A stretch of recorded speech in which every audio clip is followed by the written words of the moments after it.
Short assignment के साथ। Marketing management 8511 की ऑटम 2022 की असाइनमेंट है ये सॉल्व। और आप हमारे चैनल को लाइक और सब्सक्राइब कर सकते हैं रिकॉर्डेड लेक्चर्स के लिए और सॉल्व असाइनमेंट्स वगैरह के लिए। तो सवाल का पहला सवाल है इस असाइनमेंट का, describe the nature and contents of marketing plan. तो सबसे पहले हमने मार्केटिंग प्लान को डिस्क्राइब किया है इसमें के। उसके बाद आगे हमने इसमें ऐड किया होगा typical marketing plan will include the following sections. ठीक है, जो उसने कंटेंट्स बताए थे कौन कौन से। एग्जीक्यूटिव समरी होती है, मार्केट एनालिसिस होता है, target market and customer segments होते हैं, मार्केटिंग स्ट्रेटजी होती है, सेल्स फोरकास्ट होता है, बजट एंड रिसोर्स एलोकेशन होती है, इम्प्लीमेंटेशन एंड टाइमलाइन होती है, एवेल्यूएशन एंड कंट्रोल। तो ये हमारा है पहला, जिसकी हमने ओवरऑल एक समरी क्या लिखी है। Marketing plan is a comprehensive document that outlines a company's marketing strategy and tactics to achieve specific goals and objectives. Its contents may vary depending on the company's industry, size and specific marketing goals, but typically include sections on market analysis, target market and customer segment, marketing strategy, sales forecast, budget and resources. वही सारी जो हमने चीज़ें बताई हैं हमने एक इसकी शॉर्ट समरी आखिर में ऐड कर दी एज अ कंक्लूजन।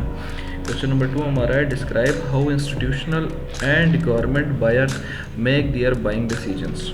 ठीक है, institutional and government buyers typically follow a formalized process for making their buying decisions. This process can be broken down into several stages, जिसमें need of identification है, product specification है, supplier research है, proposal solicitation है, supplier selection है, contract negotiation है, order replacement है। ठीक है, इस सब के तहत हम क्या करते हैं, इंस्टीट्यूशनल और government buyers are often subject to additional rules and regulations compare to individual consumers. Additional rules and regulations compared to individual consumers which can impact the buying process. For example, they may be required to issue a formal RFP or RFQ for any purchase above a certain threshold, or they may be required to follow a specific set of procurement procedures. Additionally, institutional and government buyers may be required to consider factors which are supplier diversity and environmental sustainability in their purchasing decisions. Question number 3 हमारे पास है, define price. Price को हमने define करना है, identify and define the internal external factors affecting firms pricing decisions. ठीक है, तो हमने सबसे पहले प्राइस को डिफाइन किया, उसके बाद हमने इंटरनल फैक्टर्स कौन से जो प्राइस के ऊपर इफेक्ट करते हैं, मार्केटिंग ऑब्जेक्टिव्स हैं, कॉस्ट है, प्राइसिंग स्ट्रेटजी है, प्रोडक्ट डिफरेंशिएशन है। इसी तरह एक्सटर्नल फैक्टर्स अफेक्टिंग अ फर्म्स प्राइसिंग डिसीजन क्या है, कंपटीशन है, कस्टमर डिमांड है, इकोनॉमिक कंडीशन है, लीगल एंड एथिकल कंसिडरेशन है। Overall a firms pricing decisions should take into account both internal and external factors in order to arrive at an optimal price of their products or services। ठीक है, उसके बाद question number 4 हमारे पास है, define salesman and describe a role of sales people in creating value of customers and building customer relationship.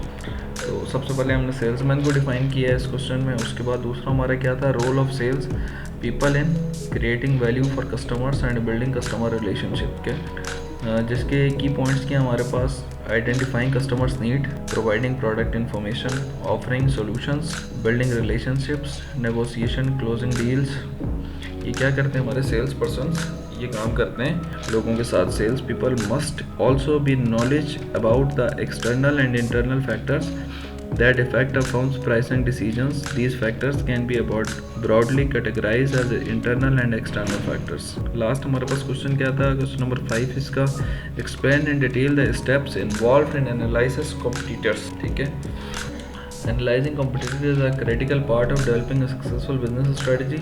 Understanding your competitor's strengths and weaknesses can help you identify opportunities and threats in the marketplace and ultimately make more informed decisions about how to position your own product or services। इसके steps कौन से हैं, analyse करने के लिए identify your competitors, अपने competitors का पता करना कि वो कौन है, गैदर इन्फॉर्मेशन, मालूमात जमा करना, एनालाइज स्ट्रेंथ एंड वीकनेसेस, उनकी स्ट्रेंथ और उनकी वीकनेसेस का पता करना, identify opportunities and threats, same इसी तरह अपॉर्चुनिटीज और थ्रेट्स का पता करना। डेवलप अ कॉम्पिटिटिव स्ट्रेटजी, एक स्ट्रेटजी बनाना मुकाबले के लिए।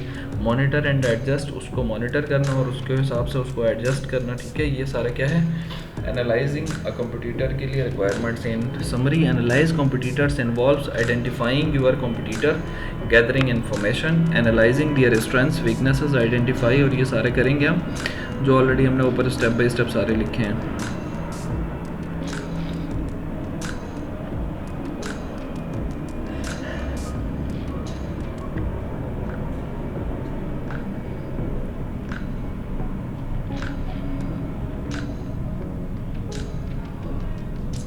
By following these steps, you can make more informed decisions about how to position your product or services in the market and complete more effectively.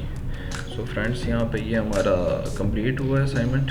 Hope आप सब खैरियत से होंगे। हमारी वीडियोस को लाइक करें, चैनल को सब्सक्राइब करें। इंशाल्लाह जल्द मुलाकात होगी एक नई वीडियो के साथ। अल्लाह हाफ़िज़।